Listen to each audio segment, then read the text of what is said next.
को देखकर कि आप लोगों के अंदर अपने महापुरुषों के प्रति कितनी लगन है। हेलो हेलो बिटिया, लगन की न बात करो। क्यों? पांडाल में जगह नहीं पूजत, इनकी बात छोड़ो। चाहे जहाँ पांडाल लगे, बाला मुंह में लगत 5 बीघा कबो पूर्ति नहीं कर पाई। भानु भैया टेंट नहीं पुजाए पाओ। जो स्टाफ बैठो सब रो पूछ ले झूठी बात। जब लगन है तभी तो जगह नहीं बचती है ना। अगर लगन ना होती तो खाली खाली सा दिखाई दे। और आइए समय को देखते हुए, अभी आप सभी लोग हमारी बड़ी बहन जी के मुखारबिंद से सुन रहे थे कि किस तरीके से कृष्णा ने एक सुंदर पुत्र को जन्म दिया। ध्यान दें हमारे भाई बंधु और माताएं बहनें, बोलिए भगवान बुद्ध की, पंचशील दरबार की। और भैया आलसी ना बने, आलस में काम बिगड़ जाता है, कोई आलसी ना बने। कहने के लिए बहुत कुछ है लेकिन हमारे पास समय बहुत कम है, तो आइए कथा प्रसंग के लिए चलते हैं। जब कृष्णा ने एक पुत्र को जन्म दिया तो घर में बधाइयां बजती हैं, सभी लोग बड़े ही प्रसन्न हैं। आज कृष्णा की सास जो बहू को देखना पसंद नहीं करती थी, और इसी बीच में धर्मेंद्र सिंह उर्फ बंसी जो कि 100 मुद्राएं बधाई पर खुश होकर दे रहे हैं। मैं भैया जी से आशीर्वाद की कामना करना चाहूंगी। आज जब सभी लोग बड़े प्रसन्न होते हैं, आज कृष्णा की सास जो कृष्णा से बात नहीं करती थी, जब कृष्णा ने पुत्र को जन्म दिया, जन्म देने के बाद आज सभी लोग बड़े ही अच्छी तरीके से उससे बातचीत करने लगे। और क्या बोले भैया,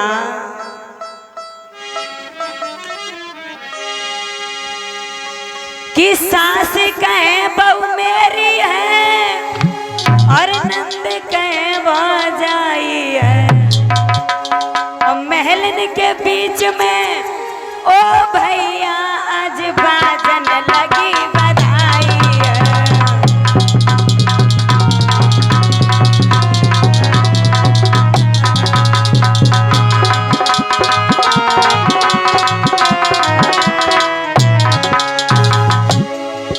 अरे महलन बीच में ओ दादा आज बाजन लगी बधाई है।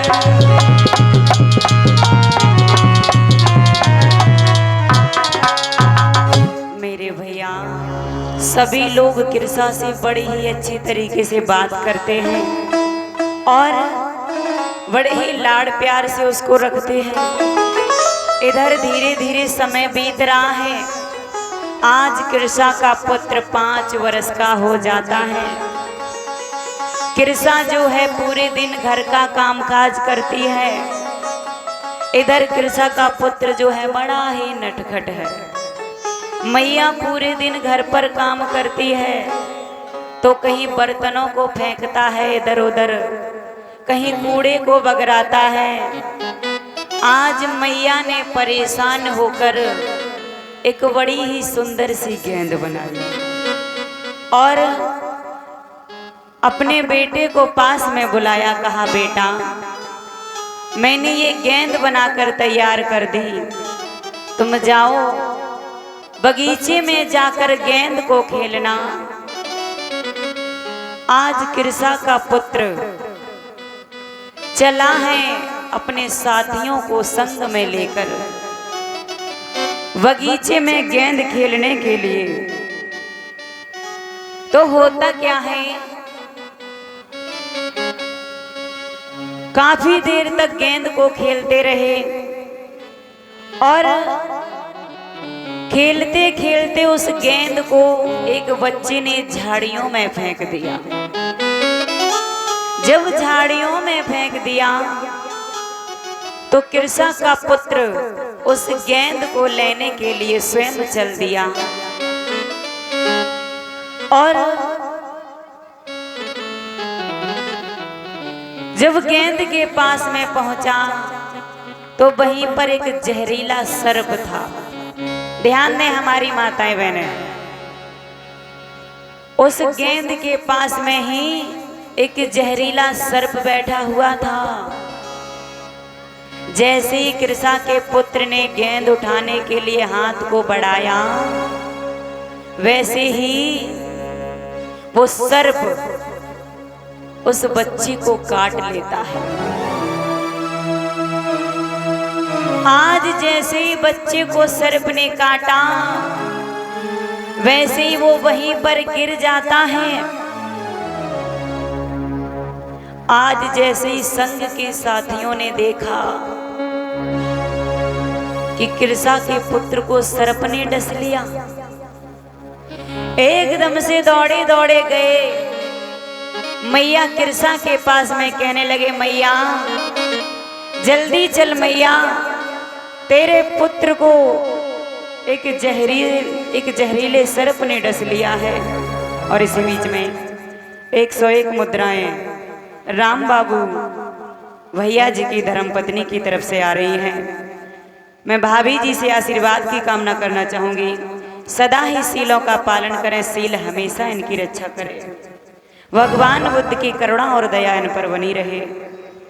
मेरी माताओं बहनों भाइयों, जब कृष्णा ने इतने शब्दों को सुना, एकदम से दौड़ी दौड़ी गई अपने पुत्र के पास में, पुत्र को गोदी में उठाया और कहने लगी बेटा आंखें खोलो बेटा, क्या हो गया है तुम्हें, तुम्हारी मैया तुम्हें बुला रही है बेटा, आंखें खोलो। आज मेरी माताओं बहनों भाइयों,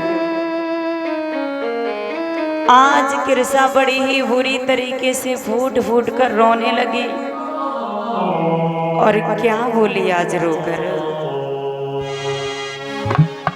ध्यान देना मेरी माताओं बहनों भाइयों, जिस लड़की ने, जिस स्त्री ने जीवन में जिसका इकलौता ही पुत्र था, वो भी बड़ी मुसीबतों के साथ प्रकृति के सहयोग से उसका पुत्र उसे मिला और कुछ ही दिनों के लिए उसके पास में रहा।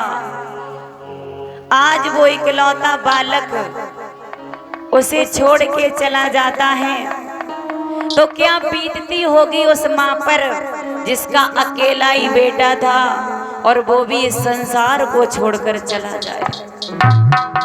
जिस बहन का अकेला ही भाई हो वो इस संसार को छोड़कर चला जाए।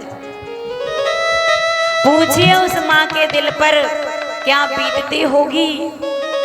आज कृषा जो है अपने पुत्र को गोदी में लेकर फूट फूट कर रोने लगी, कहने लगी बेटा आंखें खोलो बेटा, तुम्हारी मैया तुम्हें बुला रही है, आंखें खोलो। और आज क्या बोली रोकर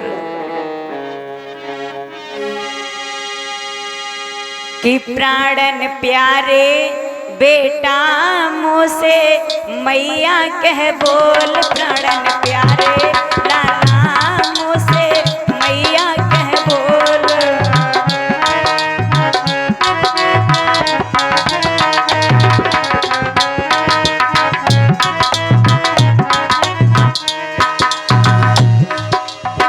मैया कह बोल लाला अखियां तो खोल बेटा, मैया कह बोल लाला अखियां तो खोल, प्राणन प्यारे बेटा मुँह से मैया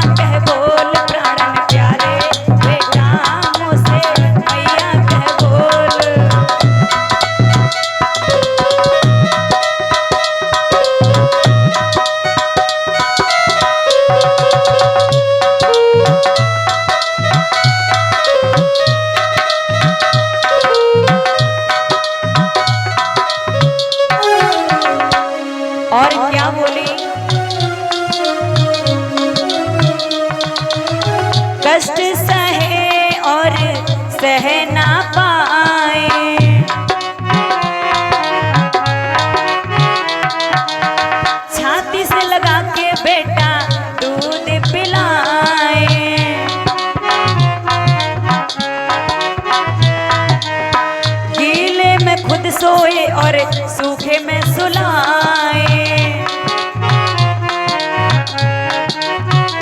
प्राणन प्यारे बेटा मुझसे मैया कह बोल, प्राणन प्यारे लाला मुझसे मैया कह बोल।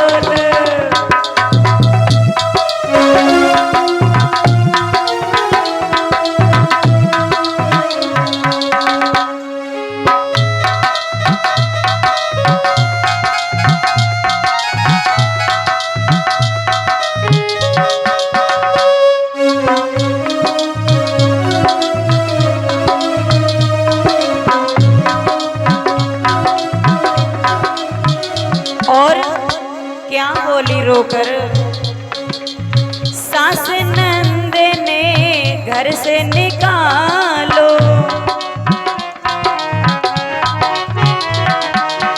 तेरे बिन बेटा मेरो कोई ना